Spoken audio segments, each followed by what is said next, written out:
the Latin culture. I mean, there's a stigma where in our families we don't talk. If you got a problem or if you got a family member that's got psychological issues, we don't talk about that. So what do you feel about that? We don't talk about Bruno.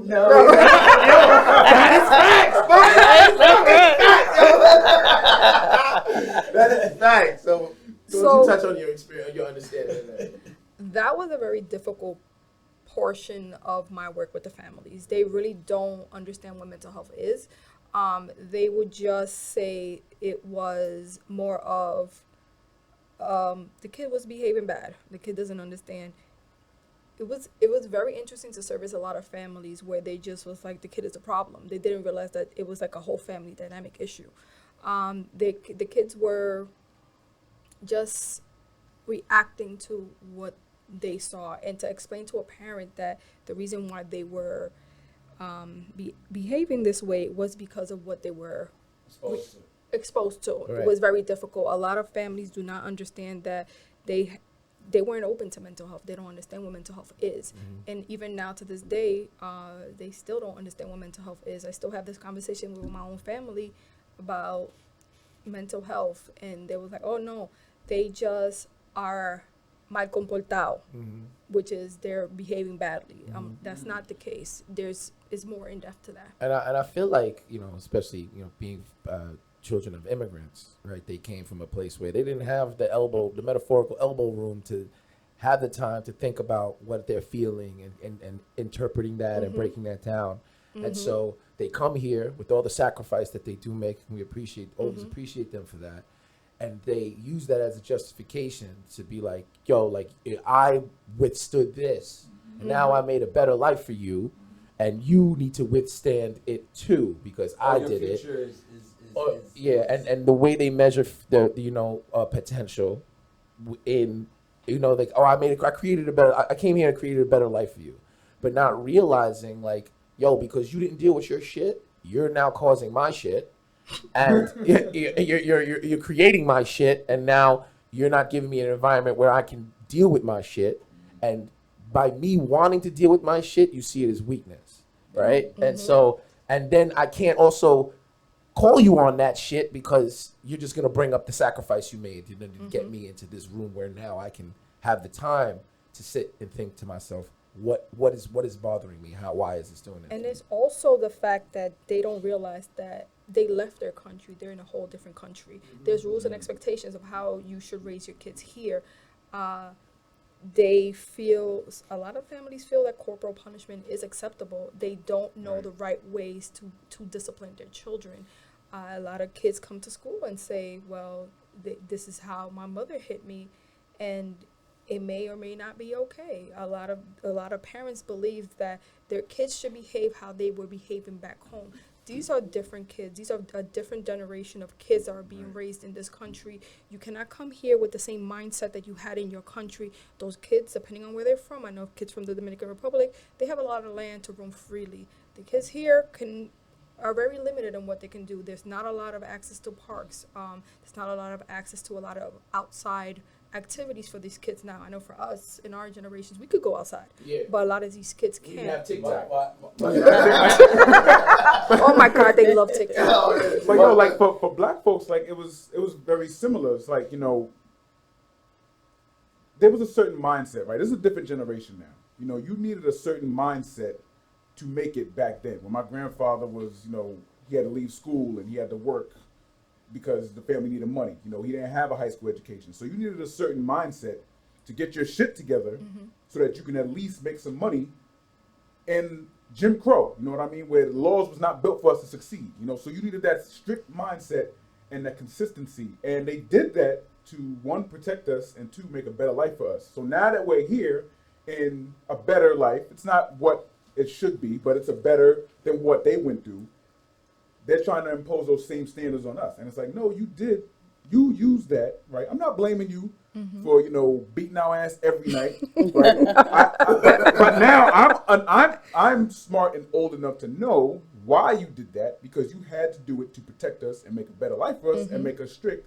You got us there now, so pump the brakes, baby. It's a new generation. You don't have to use that same corporal strictness, harshness that you had back then for now. It's a safety precaution, and we can understand why communities of color utilize that to create order around it. My children are not safe going certain places if they don't learn certain types of rules for society.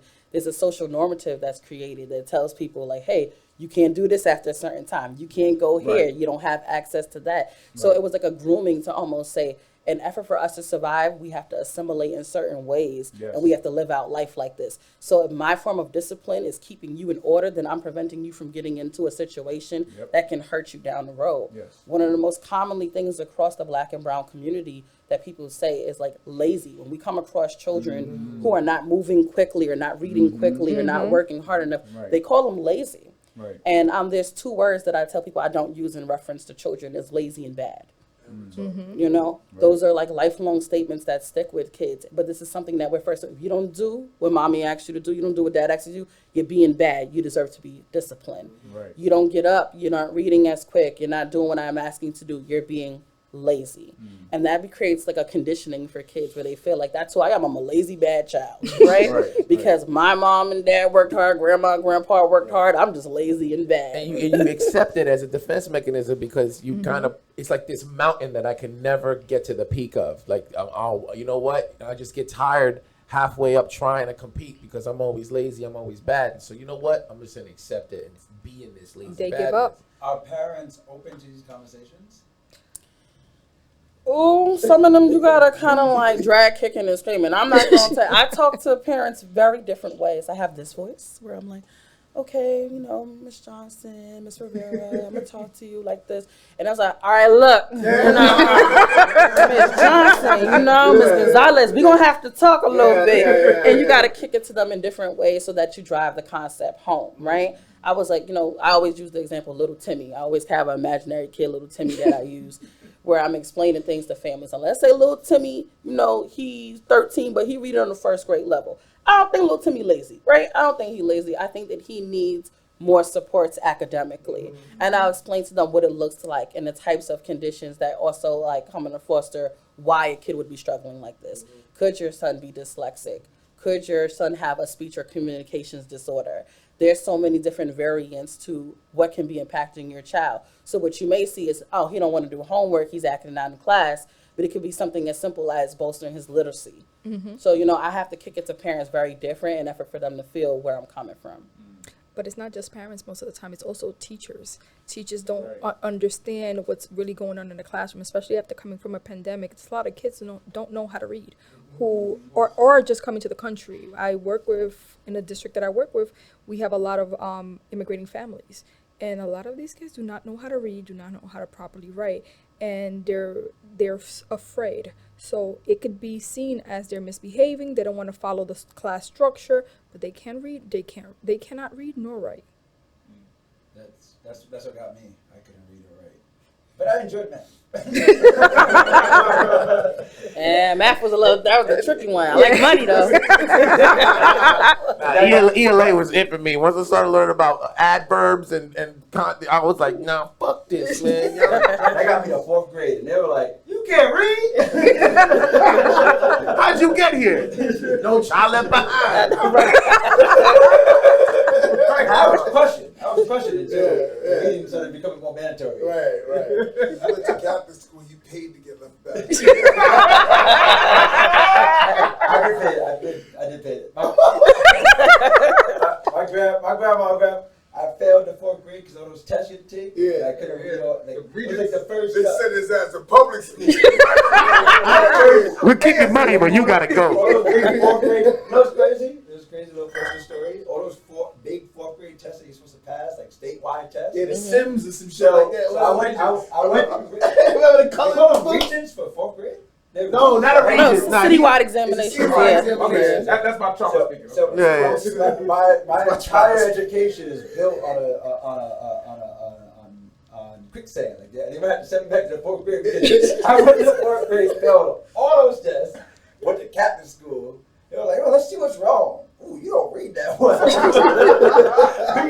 we gonna You need Jesus. We gonna send you back to 3rd grade. So now I'm a 5th grader in the 3rd grade, and these 3rd graders are kind of stupid, and they didn't teach me to read.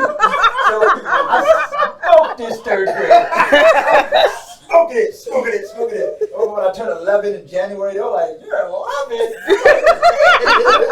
Right, get out the third grade. And then I did so well, they skipped me to the 5th grade. So I never took those tests. So you went back and then went jump forward again. Yeah, and I was still 2 behind. steps back, 2 steps forward. No. Something like that. What's that back? 2 step forward. 2 step forward. 3 3 behind. You know, it's so crazy when you say that, because when you talk to families, they don't realize their rights in that situation. Your kids don't have to take standardized tests. There are plenty of families that opt out of the test taking process.